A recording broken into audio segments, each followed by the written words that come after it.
Friday morning, 2-minute drill time at 105.5 WDHA on the morning show. Jim Monaghan along with Chris Swendeman as usual. Swendeman, you texted me the other day. The Mets have themselves in a very Met situation as I put my Met cap on.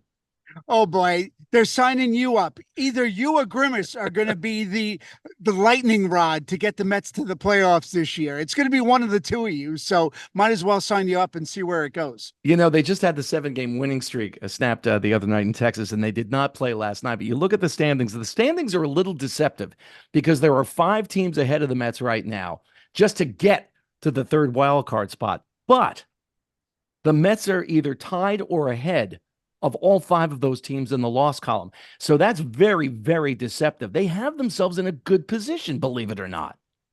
They really do. And there's a lot of parity in the NL, whereas American League, it's a little tighter. It's a little more decisive as where you can see the teams kind of building towards the playoffs. But there is a really good chance the Mets could actually sneak into the playoffs in this current format. So here's the question. And, the fans are wondering what's going to happen. And the players inside the locker room are wondering, does the team make a move? Do they go The out and they become buyers and maybe, find a relief pitcher? Maybe they find somebody to take Ottavino off their hands and they get somebody back in return in a different deal. They've got to yeah, send a message both to the fan base and the players as well inside that clubhouse. Yes, we believe in you.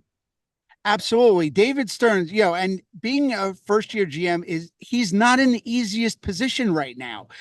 He's got to make a decisive move one way or the other. Are you going to sell Alonso? Are you going to hold Alonso? He's got a lot of decisions to make and not a lot of time to do it. The next 3 weeks for this team are crucial. I was looking at the schedule. They have the Cubs this weekend, and then they have the Yankees and Astros at home. The Yankees are going to be tough, obviously. The Astros have been very, very down. They've got the Nationals away. The Nationals, one of the teams they're chasing, and they've had an equally good recent run with an 8-2 stretch. The Pirates away, the Nationals and the Rockies, both of those are at home, and then the All-Star break. So, you're looking like, can they hold water?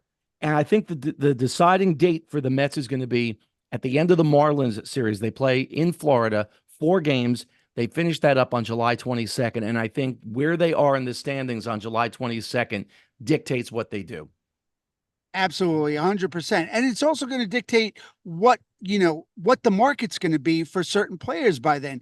Are there going to be teams in it or think they can make a run that are going to be buyers and will give more for certain players, like you mentioned, an Ottavino maybe, or an Alonso, or anybody, maybe even JD Martinez at that point. It's all going to dictate. If the Mets can get a lot for their players, I think you have to actually look into maybe selling, but they're at a very big crossroads right now.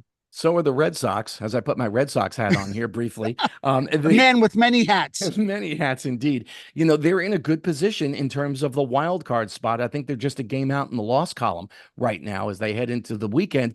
And again, you want to tell the fan base, we're behind this team. You want to tell the players in the clubhouse, we're behind this team. The ownership lost the clubhouse last year when they made no moves whatsoever. Completely lost the team that year. They absolutely did. And if David Stearns for the Mets takes any kind of notes, he'll look at what Boston did and their first year GM. His first move was to deal Mookie Betts. I mean, their star player. So this year, the Red Sox really need to do something to get their fan base, into it and say, listen, we are in this for the long haul. They're kind of on the other end of the spectrum of the Mets right now, where they're more, I think, an advanced team that needs to buy players. And meanwhile, let's go to the Yankees for a second as I put my Yankee cap back on. The And trifecta. hey, listen, Trevino has been exposed by the Red Sox and the Orioles. They've got to do something with him. It's been absolutely brutal watching that Boston series on the Sunday night game, especially they looked literally like little leaguers running around the field, or the Bugs Bunny cartoon. Bugs Bunny on first, Bugs Bunny on second, Bugs Bunny on third. It was just a marathon, and it wasn't the Boston Marathon either.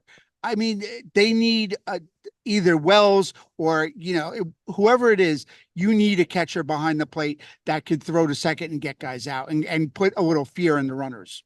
The next month of baseball is going to be very interesting as the Mets decide what to do. The Yankees need a couple of spots they got to fix up as well. And that's the 2-minute drill for a Friday morning at 105.5 WDHA. Thanks, Chris. You got it, Jim. Enjoy the games and stay cool.